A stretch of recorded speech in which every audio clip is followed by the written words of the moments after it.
Всем нам знакомая Турция. Приятная, большая, красивая, завораживающая. Сегодня хочу рассказать вам немного о Турции, о традициях, о еде, о взглядах.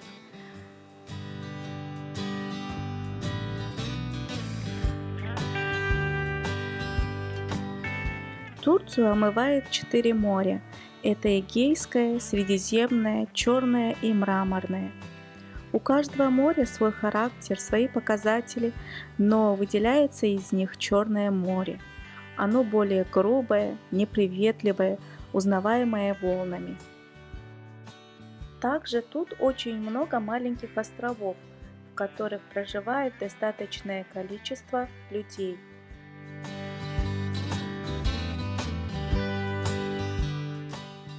Исторические достопримечательности в Турции одни из известных во всем мире.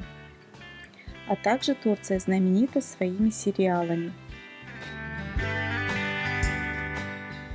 Что касается традиций, есть одна такая, очень интересная. Есть у турецких замужних женщин традиция 5 чаев. Это наподобие черной кассы, если помните. Группа из 5 и более женщин по очереди принимают у себя дома. Остальные собирают деньги и отдают хозяйке. При этом хозяйка не готовит еду, а только чай с разными вкусностями. Это и булочки, и торты, и так далее.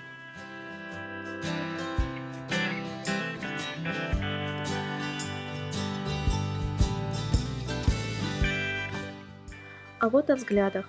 Футбол очень важен для турков. Почти каждый турок, да и турчанка, фанаты одной сборной. Но иногда фанатизм выходит за рамки. Никто не посмеет выговорить плохое про сборную собеседника, иначе конфликту не миновать. Точно так же обстоит и дела с партиями. Каждый житель поддерживает одну партию. Турки ярые фанаты, они везде и во всем принимают свою сторону.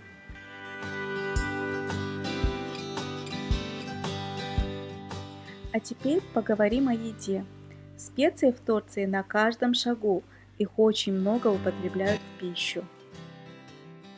А еще тут очень много каштанов, и местные жители их просто обожают. В долгие зимние дни каштаны готовят на печи либо в духовке и чаевничают. Интересный факт, что турки не употребляют конину ни в каком виде. А также удивляются тому, как можно пить чай с молоком. Все мы знаем, что кебабы в Турции очень вкусны и их великое множество. Точно так же дело обстоит и с котлетами, с чем и как только их не делают. Но их не варят и даже не парят, а жарят на гриле или на сковороде, или в духовке. Я по сей день думаю, что они внутри немного сырые. Следующее, о чем я хочу поговорить, это хлеб. Хлеба тут разные, и их, правда, очень много. Но я не думаю, что они очень вкусные. И порой найти просто черный хлеб тут проблема. Пекарня тут не превзошла мои ожидания.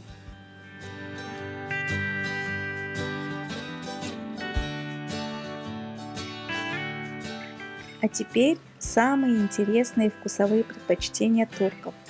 Арбуз с хлебом и с сыром. Это такой необычный вкус, я его не могу даже описать.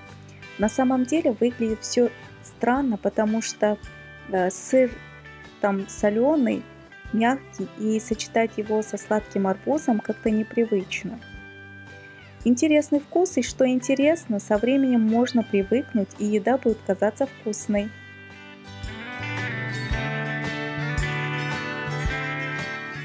Горячая халва.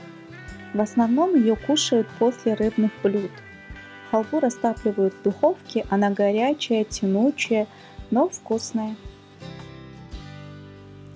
Раз уж заговорили о десертах, есть такой десерт интересный, который называется ашуре.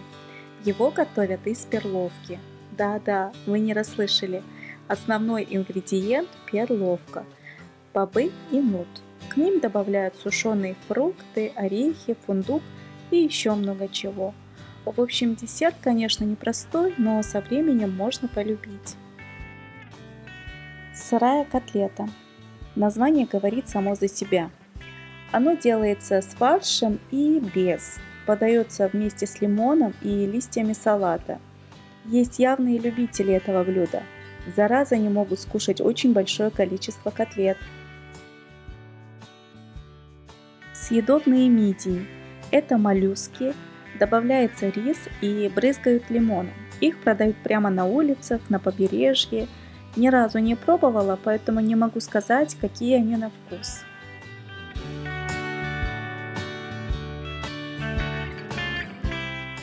Суджук или, как по-нашему, колбаса. На колбасу мало похоже, потому что есть его сырым нельзя. В основном суджук добавляют в яичницу, жарят с картофелем и так далее и тому подобное. В основном употребляют на завтрак. Бастурма – вяленая вырезка из говяжьего мяса. Подают к завтраку, очень редко используют в основных блюдах. Есть рассуждение, если много есть этого деликатеса, то человек, мягко говоря, будет специфически пахнуть. Не проверяла. Кавурма – это мясо, обжаренное в собственном масле и соку, и далее замороженное. Раньше, когда резали скота, мясо девать было некуда, и тогда они придумали кавурму. Мясо резали кусочками, обжаривали и тушили без добавления воды до готовности. Затем распределяли по кастрюлям и таким образом хранили. Сейчас кавурма используется для завтраков и пиде. В основные блюда его не добавляют, так как имеет запах.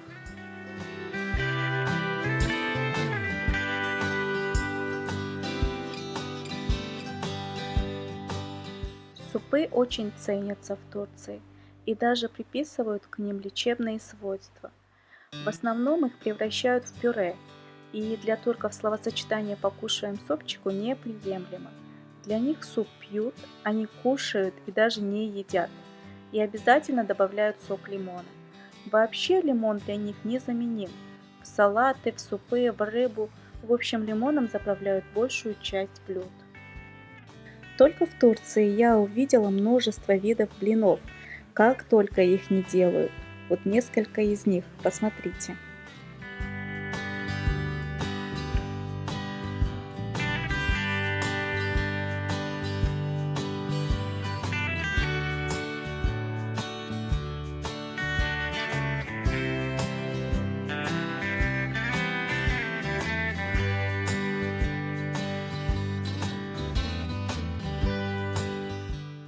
Завтрак. Вот что важно для турков. Это целый обряд, и завтракать могут несколько часов. За завтраком принято говорить и разговаривать друг с другом. Это традиция. Когда я ем, я глух и нем, не про них. Очень много видов завтраков, все они схожи, есть обязательные продукты, а есть и те, которые добавляют по желанию. Но иногда завтрак может выглядеть очень скромно. Это тоже имеет место быть.